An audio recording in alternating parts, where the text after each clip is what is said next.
Bom dia! Hoje é dia 29 de setembro de 2023, mais uma sexta-feira aqui direto da Faria Lima, encerramento do terceiro trimestre e vamos hoje fazer o nosso Oriz Connection com a presença aqui não só do Marcos Demarque, mas também do Felipe Monteiro, o nosso sócio em Miami. Eu sou Carlos Caval. Falar hoje do que tivemos na semana de indicadores econômicos lá fora, o comportamento dos mercados, e depois a gente fala também aqui sobre tudo aquilo que esteve em torno da condução da política monetária, inflação, ata, relatório de inflação do terceiro TRI. E vamos começar então, Marcos, de importante, talvez o mais relevante, foi hoje o dado do PCI nos Estados Unidos. Sim, bom dia a todos. Saiu o PCI, né, que é o principal indicador de inflação que o Fed usa para balizar suas decisões de política monetária, né, e acabou vindo em linha um pouquinho melhor que esperado, né, quando a gente olha ali o núcleo da inflação, né, aquilo que exclui alimentos e energia. No mês a mês era esperado uma alta de 0,2, veio uma alta de 0,1, mas quando você olha o arredondamento para o ano, não fez muita diferença, né? Ficou em 3,9% a variação dos últimos 12 meses do núcleo, desacelerando de 4,3%, né? Então a gente continua observando uma desaceleração gradual da inflação americana, né? Acho que isso está muito claro, né? Acho que o mais interessante nisso tudo, né, Carl, já jogando a bola pro Felipe, que eu acho que hoje vai ser tem mais coisa a dizer, né, propriamente, como você disse, não teve muitos indicadores econômicos, né, mas parece que foi um alívio temporário, né, Felipe, porque, assim, hoje, de fato, se você olhar o movimento do mercado, o movimento das taxas de juros nos Estados Unidos, estão reagindo a esse número um pouco mais benigno, né, mas a semana conteve variações e movimentos muito importantes nos ativos americanos, né? Sim, eu diria até mais. Eu acho que essa semana foi especialmente grande, né? Os movimentos, principalmente na curva de juros americanas, né? Mas se a gente olhar aí um horizonte um pouco mais longo, desde aquele rally que a gente teve em julho, né? Que acabou aí meio que em meados de agosto, o mercado ele vem performando muito, muito mal, né?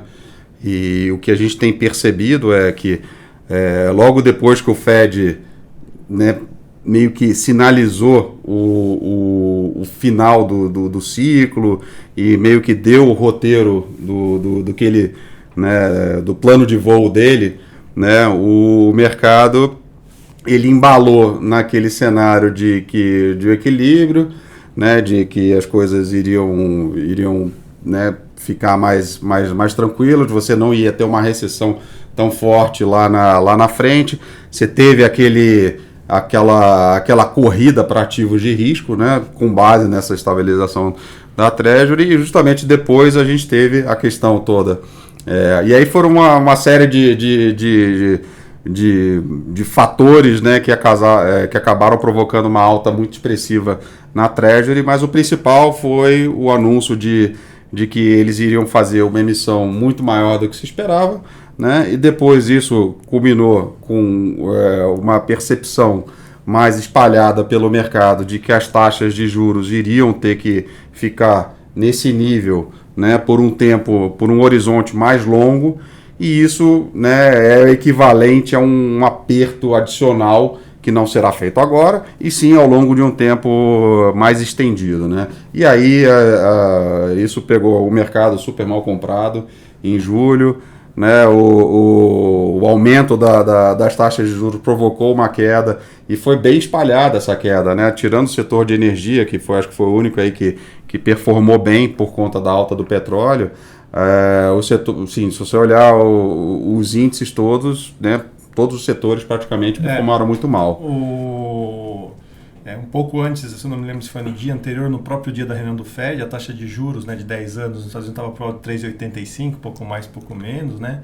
E superou o patamar dos 4,60 essa semana. Essa semana, né? exatamente. Uma alta aí de, sei lá, quase 80 bips, né, em pouquíssimo tempo. É isso, né? que eu ia falar. Eu acho que mais do que o nível... porque se o negócio ele ele vai subindo devagar, se a Treasury vai subindo devagar, se o juros vai subindo devagar, o mercado meio que se acomoda. Digere, exatamente, né? É até normal a gente ver esses movimentos. A questão é que foi muito rápido, né? E quando isso acontece dessa forma muito rápido, você dá aquela desestabilizada, o mercado dá uma desarranjada. Então, e foi muito que a gente viu, e não só na Bolsa, né? A gente viu isso em moedas. Você pega até o próprio real aí, que caiu, sei lá, 4%, mas que parece muito e parece que foi um negócio específico nosso, mas se você olhar o mercado de moedas, foi meio que espalhado, né? Todas as moedas foram... O dólar voltou a ganhar. O dólar voltou a ganhar força. A taxa de juros no mundo inteiro meio que seguiu esse movimento, bolsas no mundo inteiro. Então foi assim, foi um ativo só, que foi os juros americanos, né? Provocando uma piora meio que sincronizada aí nos ativos de risco globais. Né? E eu queria também comentar sobre a questão da inclinação da curva lá nos Estados Unidos, né? Porque a gente desde o ano passado, né, vinha observando a curva fortemente invertida, né? E isso era lido, né, muito pelos economistas como um sinal antecedente de recessão, né? Quando você tem uma diferença de 60 bips, 70 bips, enfim, até no caso chegou a ser maior do que em recessões anteriores, era claramente um sinal, né, para muitos de uma recessão. E ao mesmo tempo uma leitura a ela ligada de que, sendo esse o caso, haveria, né, uma ação do Fed no sentido de cortar juros, né, mais rapidamente frente a esse tipo de cenário, né? Então a gente ouviu isso durante muito tempo, né, como se fosse obrigatório, né, que essa curva invertida gerasse, né, a recessão e a ação rápida do Fed, né? Isso não está se materializando. Acho que em boa medida, né, tem muito a ver com a política fiscal que tem sustentado a demanda, né, lá nos Estados Unidos. E agora o que a gente está vendo é que aquela recessão não se materializou, né? Mais uma vez, nesse contexto pós-pandemia, enfim, a gente tem tido coisas que não aderem exatamente a movimentos de mercado anteriores, né? E daí essa percepção de que você vai ter que manter esse nível de juros por mais tempo, né? E aí, quer dizer, mantendo por mais tempo, significa que todas as quedas que você tinha ali, né, que o mercado esperava que isso fosse acontecer num horizonte mais curto, você acaba jogando mais para frente, né? Então, como resultado, a curva tem que inclinar, tem que ficar, a ponta longa tem que ficar mais próxima da ponta curta. Né? Mas eu diria que o grande pano de fundo, olhando um pouco mais para a economia, não para o mercado, eles conversam, obviamente, né, mas olhando para a economia, eu acho que a gente tem notado um debate aumentar aí o grau de discussão em torno da taxa de juros neutra da economia americana, né?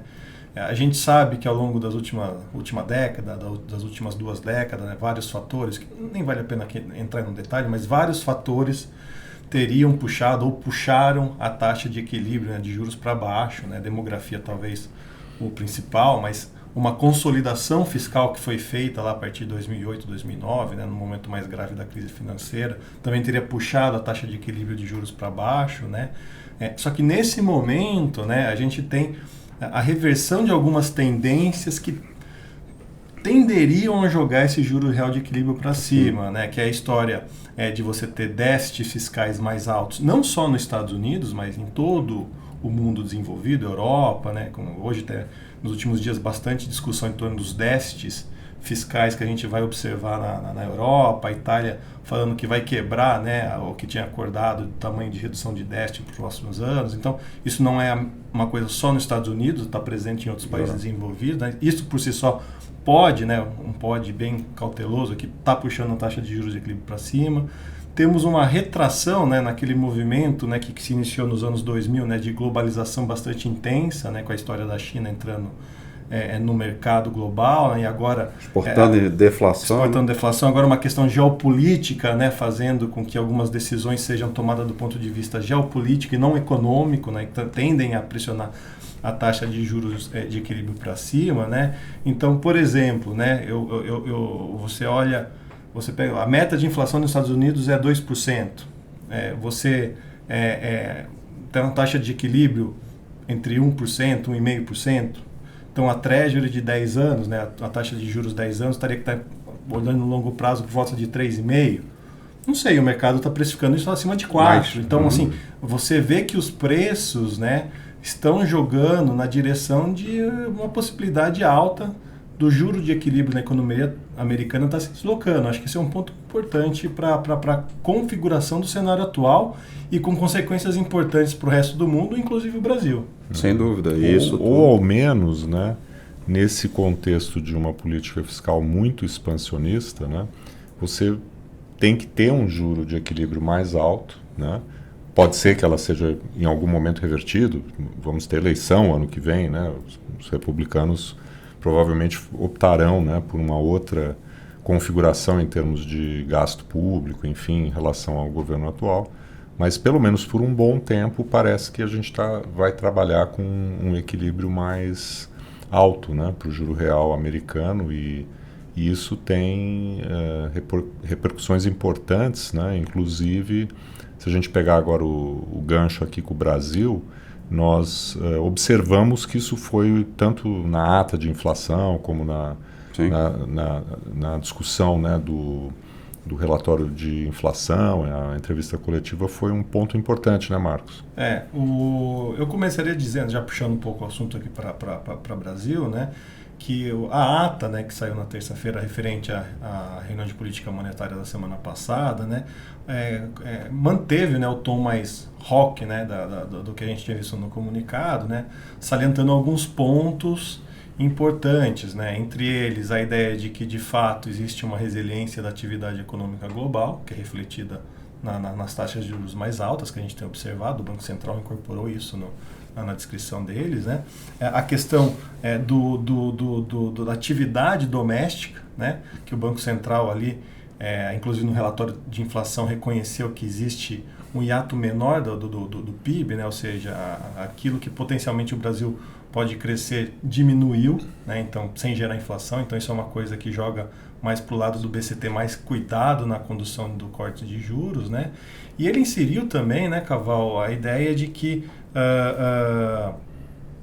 e aí uma outra frente, né, que a gente até pode comentar em algum momento num outro podcast, né, que o El Niño, né, pode ter algum componente mais altista de inflação para o ano que vem, né? O Banco Central faz uma pesquisa junto aos economistas, aos agentes de mercado e as respostas foram no sentido que tem um risco, né, que não está incorporado nas projeções atuais, de que a inflação seja mais pressionada, né? E fora isso teve o comentário, né, do Roberto Campos, que acho que você olhou até um pouco melhor que eu no caso ontem, né, a história de que a barra para subir para acelerar os cortes, né, tá mais complicado, né, Caval? Então esse foi um destaque aí, né, da entrevista coletiva, né, e inclusive, né, ele respondeu também uma pergunta sobre a hipótese oposta que com relação à condução da Selic. Até agora toda a discussão tem sido dá para acelerar, não dá para acelerar, né?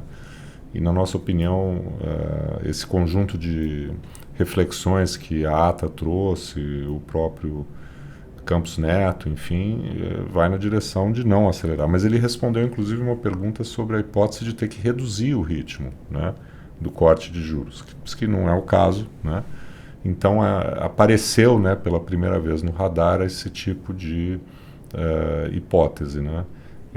E nesse sentido, né, a gente tem uma pressão vinda lá de fora de prêmio de risco, né, em elevação. Isso normalmente afeta, né, as moedas emergentes. A gente tem a atividade aqui mais forte, esses potenciais riscos inflacionários aí do lado de bens, né, que temos que lembrar que esse ano foi muito benigno, né, na parte de alimentos e tudo mais, né.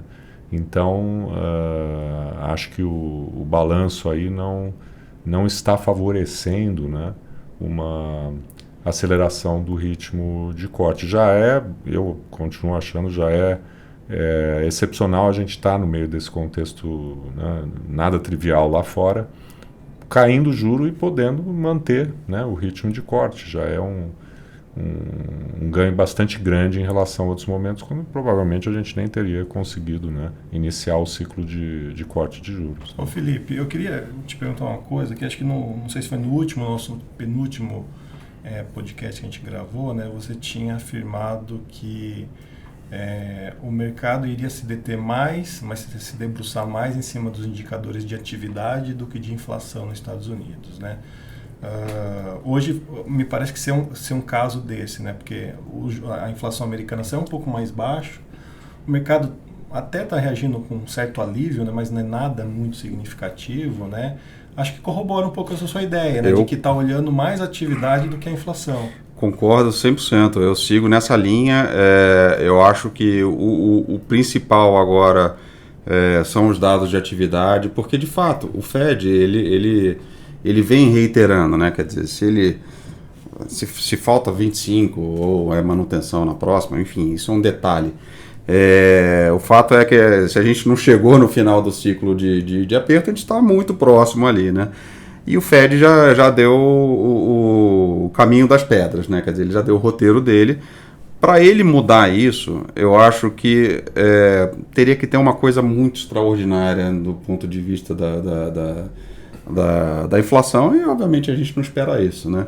Então, assim, para mim, o principal agora quando a gente discute, né? As taxas de juros vão ter que ficar altas por um período mais longo, né? O que vai ditar o quão longo é esse período são os dados de atividade, né? Então acho que é isso que tem impactado o movimento nas Treasuries. A Treasury tem sido o principal motivador dos movimentos de todas as classes de ativos de risco. Então a Treasury é que está mandando no mercado, e não ao contrário. A Treasury, em momentos normais, a Treasury ela acaba sendo um reflexo do mercado, né? Como se fosse um indicador lagging, né? Que ela reage depois que o mercado vai, e no momento que a gente está agora, onde se discute o tamanho desse horizonte aí que a gente vai ter que ficar nesse nível de taxa de juros, quem está mandando é a Treasury, né? E quem manda na Treasury são as expectativas econômicas que a gente vai pegar via esses dados de atividade. Então eu acho que eu sigo com essa visão. Eu acho que inclusive essa semana, né, de novo saiu aqueles dados semanais de pedidos de seguro-desemprego nos Estados Unidos, ali ainda por volta de 200 mil, que é um patamar extremamente baixo, né? Baixo, assim, olhando, era o patamar que estava em janeiro, né? Quando se discutia que precisava acelerar, cortar mais, subir mais os juros nos Estados Unidos. Então, mesmo com o mercado, né, de trabalho mostrando um arrefecimento nas contratações, o que a gente observa é que aquilo que antecede, né, vamos dizer assim, uma piora maior do mercado de trabalho, que são o aumento das demissões, elas não estão acontecendo. Então, saiu dados de investimento, que saiu, acho que ontem, né, também dados ainda ok para resilientes. A gente teve os indicadores regionais de manufatura também, mostrando alguma melhora, ainda vindo de um patamar baixo, né, mas a sensação que fica é exatamente essa, né, assim, aquilo que tinha sido a recessão mais antecipada da história, né? Começou o ano, é certeza que vai ter uma recessão, uma probabilidade altíssima de ter uma recessão. A gente chega no último trimestre do ano, né, que começa nos próximos dias, sem nenhum sinal de que a gente está para observar uma desacelerar. A gente não sabe nem se vai ter. Se vai ter, né? Então, acho que esse é o ponto, né? Não tem nada quebrando na economia americana.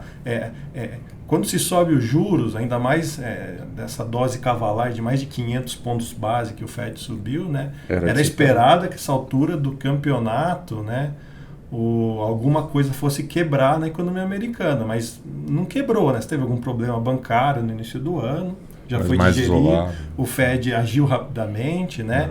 A gente observa que o balanço das famílias estão muito saudáveis, o balanço das empresas, até onde a gente sabe, também estão muito saudáveis, né? Então, esse caldo de indicadores, né, de sinais, ainda jogam no cenário. É verdade, a gente vê alguns sinais anedóticos, né, de dívida de cartão de crédito, aquelas estruturas de dívida mais complexas, na dívida piorando um pouco, mas assim, nada ainda que... A parte imobiliária corporativa. Exatamente, corporativa, que tá ruim, né? Mas como você falou, a sensação é exatamente essa. O balanço geral, na média da economia, ele segue muito positivo, né? Você tem as camadas mais pobres, a gente vê assim, o agregado da poupança das famílias, ele zerou, né? Que era um negócio que a gente sempre vinha falando, né? O excesso de poupança. O excesso de poupança, né? Então se você olha isso no detalhe, você vê que nas camadas mais pobres, elas já estão devendo, né? Já tá ruim para esses caras, né? Nas camadas mais ricas, eles ainda têm um excesso de poupança e provavelmente vão manter, né? Então, assim, o que a gente vê são coisas mais focalizadas, né? Anedóticos mais focalizados. A gente ainda não tem sinais, né, de um espalhamento maior dessa desaceleração. Pelo contrário, né? E eu acho que aí é um ponto que o Caval comentou, né? Eu acho que o fiscal, né, quando você olha no agregado ali, ele ajuda muito nisso, né? Que no final das contas o Fed está tentando frear e o governo tentando tá acelerando, né? Então se acaba que perde um pouco da eficácia da política monetária. E cria um quadro também sui generis, né? Que num ambiente de percepção de aumento de risco, né?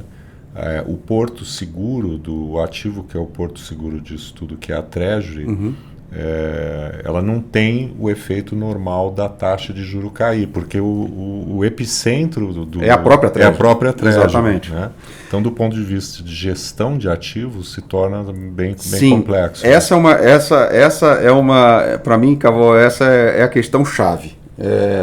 Se você olhar historicamente, a Treasury, ela sempre foi, né, ela sempre reagiu ao que o S&P dizia, né? O S&P as bolsas dava ali o direcional da economia e a Treasury ela meio que reagia a isso, né? Quando você tem os ciclos de aumento ou de afrouxamento de juros, quem começa a comandar os juros, né? E aí o mercado reage aos juros, né? E a gente está vivendo exatamente esse momento agora. Só que chega um nível que as coisas começam a não se conversar mais, né? Dependendo, e aí de novo, né? Dependendo da velocidade com que os juros sobe, né? Com que os juros sobem, isso pode, é o que a gente brinca aqui, né, dentro da origem, né? Ele pode quebrar o brinquedo. E aí você provocar uma queda mais forte nos ativos de risco, na bolsa, e aí a Treasury, ela, por ter provocado isso, você tem uma demanda maior por ativos né, sem risco. Então você tem uma demanda maior para a Treasury, então a Treasury ela volta a funcionar como sendo um hedge para as suas posições, e aí as taxas de juros caem, né? Então chega um momento que você consegue, a taxa de juros consegue ir subindo devagarinho, o mercado vai se adaptando. Se ela sobe muito rápido, a queda é tão forte que isso reverte, a correlação ela inverte, né? E a Treasury ela passa a ser, ao invés de uma causadora, ela passa a ser o ativo ali que todo mundo quer ter nesse momento de maior aversão a risco. Então ela funciona como um hedge. Né? Você precisa, por enquanto, ainda não aconteceu. Né? Você precisa ter um cenário um pouco mais agudo, né? Uma ruptura aí um pouco mais forte para isso acontecer.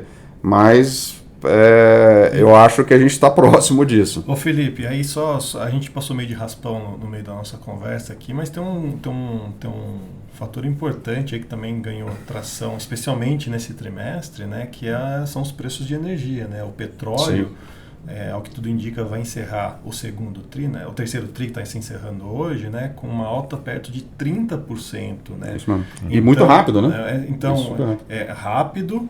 E aí a gente tem aquela discussão que sempre gira em torno desse aspecto do petróleo. Ele é inflacionário ou ele é mais detrator de atividade? Né? Obviamente ele aumenta a inflação, mas assim, no final das contas, no julgamento, né, da política monetária ou na reação do mercado, né, o que tem horas que ele olha, nesse momento ele vai retirar a atividade, não, nesse momento ele vai adicionar a inflação, né? Então você tem um cenário de atividade mais forte em um ambiente de petróleo, preço de energia muito mais alto. Adiciona a complexidade do cenário nesse momento, na minha opinião. Sobra a inflação, no final das contas, né? Porque ele acaba, você tem a economia, a atividade está tão forte que o efeito do petróleo acaba sendo muito... E o petróleo, assim, embora obviamente a economia... leve no sentido de preços mais altos, né? A gente sabe que tem uma questão muito de oferta, né? O OPEP, a Rússia limitando a produção para não afetar tanto as receitas que eles têm advindo da commodity. E eu queria só puxar rapidamente, né, Caval, essa semana a gente teve o IPCA 15, referente ao mês de setembro, né? O número acabou, o headline veio pouca coisa mais benigna do que esperado 0,35, 37 vezes 0,35 no mês contra mês. Mas o núcleo também acelerou um pouquinho em relação ao resultado de agosto, né? Passou de 0,27 para 0,34 na variação mensal média dos núcleos. E com a mudança ali, os serviços aceleraram um pouquinho, né? O núcleo de serviços, o núcleo de bens mostraram uma deflação no mês.